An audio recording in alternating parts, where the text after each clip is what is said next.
Hello everyone and welcome to Module 3. By this time in our course, you should have experience reading and responding to to the pieces via the critical response entries. You should have also had plenty of opportunities to get to know the different members of your group. And now I hope that you're feeling a little adjusted to the way that this course will run. In this module, you are going to actually start working on defining the research question or topic that your group will encounter as you create your digital participatory research project. Now, I want to bring in a lot of the things from last week's readings as sort of ideas to keep in mind. The first is that even though this is an online course, we know that self-directed learning is not always the strongest pedagogical practice. And so in this course, I've tried very hard to create these community practices as spaces where we can socially construct knowledge together.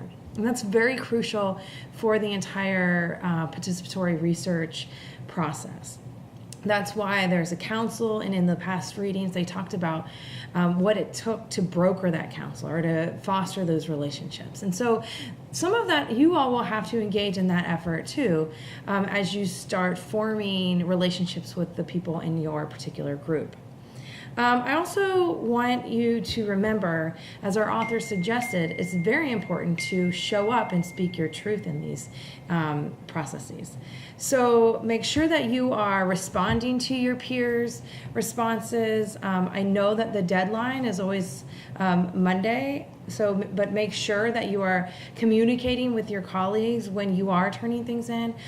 Some people may have finished them early in the week and maybe waiting to respond to your posts and vice versa. That's all part of that building trust and community and having a conversation with those that are in your community of practice. Another important thing that I wanted to raise your attention to is the fact that the research process is iterative, which means it's going to constantly be evolving. So as you work with your group members, realize that you may come up with a particular topic now that you may have to whittle down or change or adjust as you continue on with the process. For this particular module, you are going to view some past projects. One project that was conducted in a middle school and another that was conducted in a previous semester of this particular course. So it was completed by graduate students like yourselves. I am also going to upload an article about an elementary school where 4 students engaged in a similar type of process. So if you're an elementary or early childhood teacher, you may want to read that article as well. I wanted to provide you some opportunities to look at examples of past projects so that you know, A, that they are being done within schools today, and also that you know your former colleagues and peers have completed those within this particular course. I'm also going to ask for you to read the movie Waiting for Superman. Waiting for Superman is sort of a long movie. You may have watched it before. I hope that you watch the whole thing. Try and watch as much as you can. When that movie came out, it was very controversial, and it started a whole conversation about the state of education in the United States. Next module, you're going to view a rebuttal to that by teachers and parents. So I want you to put on your critical hat whenever you're reading or watching these videos to make sure that you are thinking about multiple sides of this story. After you watch those videos, then another assignment for this particular week is you will now be bringing in your own resources. These are resources that are related to your particular topic. And it's okay if you've actually start doing the background research before you meet with your group later on this week. Remember, in the council, they talked about the students reading theory and reading academic articles and peer-reviewed journals. So I'm going to encourage you all, if high school students can do this, we can do this as graduate students. It's good practice to look out for those, that high research with the, whether it's qualitative with interviews or it's contains statistics and so forth. Of course, you can also draw on TED Talks. We'll also use documentaries, YouTube videos and such, but make sure that you have a balance of resources that you can pull for your group. So let me use my example, the example of the parking lot. So if you remember the 3D video that I had you watch in Module 1, you may have seen the parking lot on the side of the School of Education. Now, for many, that's seen as an asset to our community because there are parking spots that are close to our building where students have classes and where faculty have offices. However, if you ask anyone on FIU's campus what they think is the biggest issue that's facing this school, I guarantee almost everyone would answer parking. We are a commuter school. We do not have that many dorms. And so many of the students are driving to class, parking, the faculty are parking. The mass transit system around us doesn't provide for easy access outside of driving. And if you ask students, they may be frustrated that the majority of the parking spots in the front of the building happen to be faculty parking or administrative parking. So for them, they may think that the problem is that they don't have parking close to the building. So first things first, we would need to identify what is the problem. Is the problem that we don't have enough spots for every student? Is the problem that at various times of the day there's more of a parking issue than in others? Is the problem that faculty have spots but students do not? Are there more faculty parking spots than are necessary? So the important thing is to kind of narrow down the parameters of your project. And you're going to be doing this later on this week as you meet with your group.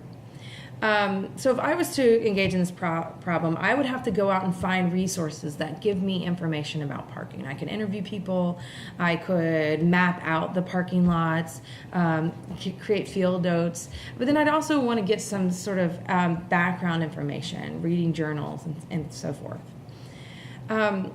In this module, for the very first time, you're going to be asked to meet in a synchronous setting with your particular group. Now, every semester, the first time the students do that, I know I hear grumblings about it. But again, it's very important in online spaces for you to form that community and talk to your peers. And I don't necessarily think that all the time that this is possible with the different discussion threads, the asynchronous discussion threads. Now, I also always say to my students, I have a colleague that completed an MBA completely online, and every Sunday he had to meet with his group to come up with the project plan for business. So I think that we could do this at least 3 times this semester, and that's all I'm requiring you to do. This week is the first time I would like for you to do that.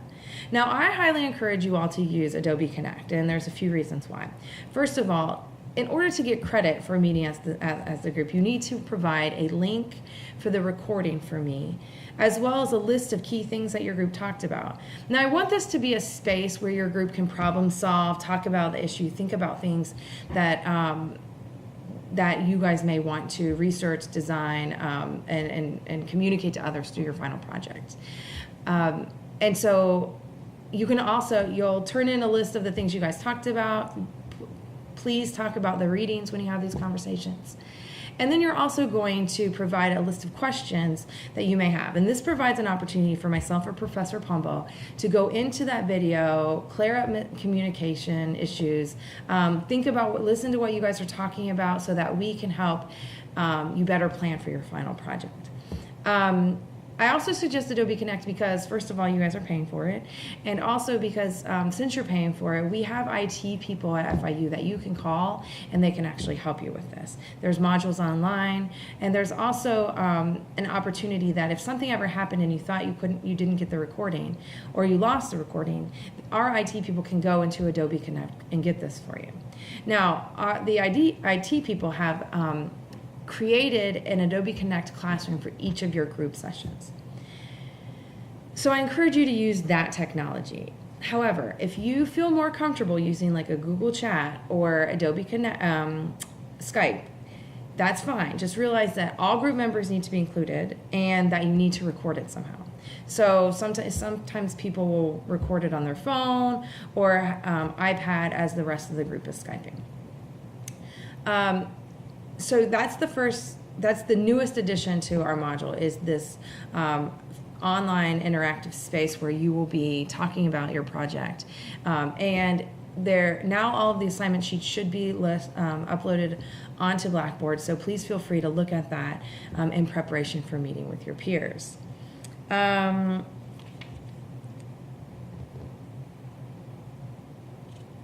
think that I've covered everything that is going on for this particular module.